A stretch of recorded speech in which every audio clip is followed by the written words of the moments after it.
ल दिएँ ती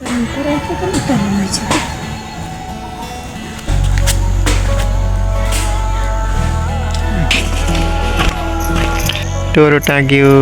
अब यताको टाइट बनाउनु पालो। तपाईहरुले हेर्नु भएको अघिको चाहिँ आजको नै साँझको दिन रहेको छ। आजको दिनको चाहिँ हामीले गुन्द्रुक बुनेको चाहिँ सकाएको र थालेको चाहिँ एकै दिनको जस्तो गराउनको लागि स्टार्टिङ गरेको छु र आजको भिडियो दिउँसोको पुरा हेर्नुहोस्। ल अब देखाउँछु म ट्याक्कसँग कसरी हो।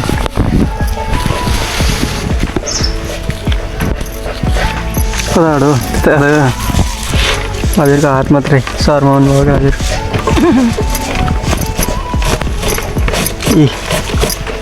तल माथि तल माथि तल माथि।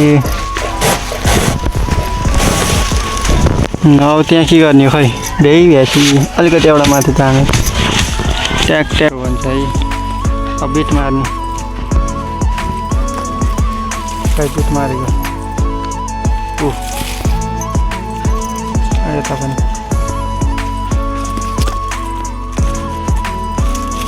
यता जेल्ने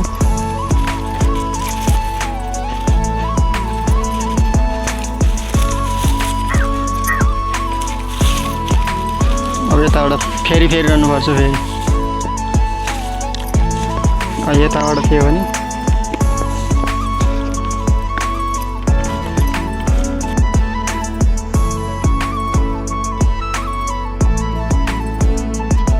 आमाले धेरै वर्ष भएको थियो गुन्द्रुक नबुनेको। यो अहिले यो वर्ष चाहिँ गुन्द्रुक बुन्न भनेर चाहिँ आउनु भएको रहेछ।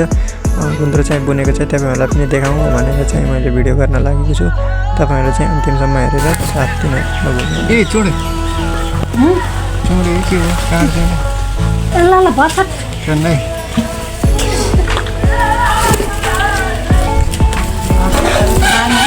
छोडे बर्खले यहाँ आएको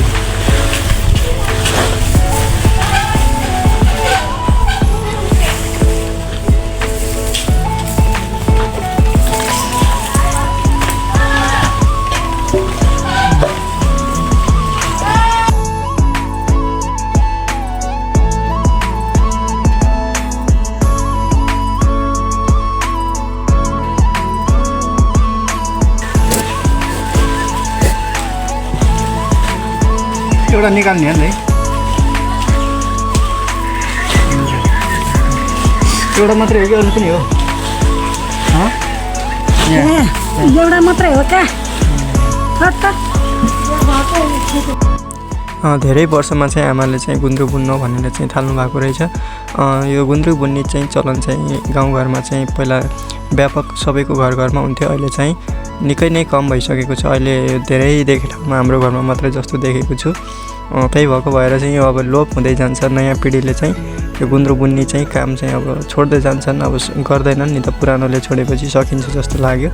र भिडियो मार्फत मैले सेभ गरौँ कि भनेर चाहिँ मैले यो राखेको छु र आफूले पनि गरेको। अनि आमाले पनि यहाँ मोबाइलमा गीत बजाउँदै आफै भुल्दै मजाले चाहिँ बुन्दै हुनुहुन्छ। त्यही भएर आमाको पनि गुन्द्रुक बुनेको भिडियो सेभ गरेको छु र मैले पनि थोरै बुनेको जस्तो गरेको छु। एक दुईवटा भिडियो कस्तो लाग्दैछ कमेन्ट गर्न नभुल्नु होला र भिडियोतर्फ नै जाऊँ। भ्याइयो ल भ्याइयो कि भनेर यहाँ यसो हेर्न आएको म। एक देखेर अब ल हेर्दा हेर्दै 3 दिनमा एउटा गुन्द्रुक सकिने लाग्यो। आमाले गुन्द्रुक सकेको त घाम पनि लाग्यो। 3 दिन भनेर लाग्छ। कति दिन हो त? कति दिन हो त? आजै हो कि बिहानैबाट थालेको आज बिहा 3 दिन भनेर लगाइदिन्छ अरे। 2 दिन हो कि 2 दिन त लाग्यो होला नि त। हाम्रो बाख्राले यहाँ घाम पनि तापिरहेको छ मजाले। घाँस नखाएर त्यो इपिलिपीको बोक्रा खाँदै बस्दै गरेछ। न काट्दिनु अब।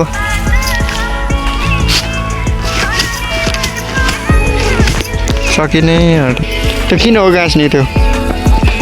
ये खुस्किन्छ नि। ए ठिक हो भनेपछि उता पनि हो। गुन्द्री भुन्ने विशेष भिडियो मलाई बनाउन पनि अलिकति एउटा सानो कुरा हो, सानो कुरा भए पनि भिडियो बनाइदिएको छु। तपाईँहरूले चाहिँ अहिलेसम्म हेर्दै हुनुहुन्छ भने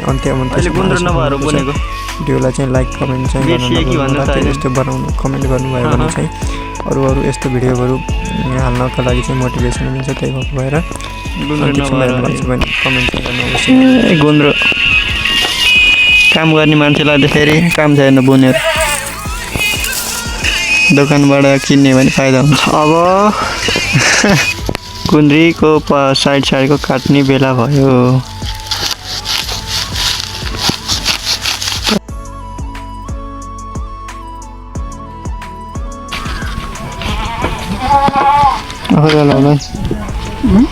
काट्यो गुन्द्रो चाहिँ बुनेर चाहिँ सकिने काम सकिसकेको छ र अन्तिममा फिनिसिङमा चाहिँ यो बुनेको डोरीलाई चाहिँ काट्नुपर्ने एउटा ठेगान लगाउनु पर्ने हुने छ। त्यसपछि सबैलाई एक एक गरेर चाहिँ मजाले आमाले बान्नु भएको छ। कसरी बान्नु भएको छ तपाईँहरूलाई देखाउँदैछ र सर बान्नुभयो र बानिसकेपछि यसलाई चाहिँ मजाले कपाल लामो हुन्छ नि त्यसरी चाहिँ कपाल बाटे जसरी सबैलाई बाटेर चाहिँ बाट्नु भएको छ। मजाले हेर्न सक्नु यसको लाइनअप चाहिँ कति मजाले चाहिँ मिलाएर चाहिँ राम्रो देखिएको छ नि यो बाटो।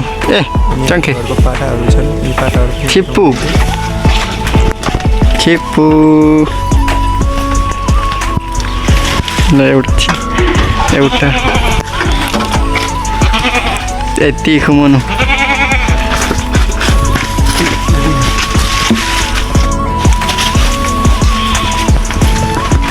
खान्छौ न त्यो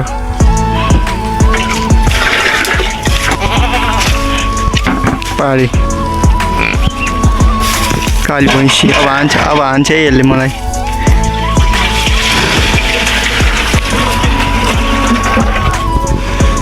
ल हान्छ यसले त खत्रै हो कि झुपी।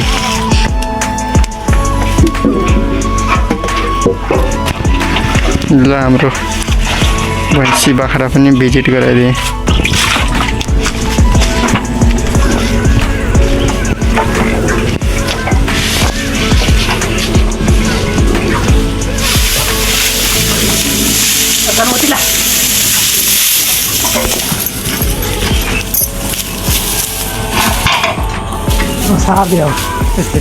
के बाख्रालाई बस्यो नि त। ल एउटा गुन्द्री बनेर चाहिँ राम्रोसँग सक्यो। आहा कति राम्रो देखिएको छ बिट मारेर चट्टै एउटा गुन्द्री बनेर गुन्द्रीमा नै मैले एउटा भ्लग सिधाइदिएको छु। र अनि चाहिँ गुन्द्री सकिसकेपछि नास्तामा चाहिँ कुदाको रोटी चिया अचार चाहिँ खाइयो। र आजको भ्लग यति नै छ। कस्तो लाग्छ कमेन्ट गर्नु अवश्य नभुल्नु होला। टेक केयर सबैलाई, बाई बाई, धन्यवाद।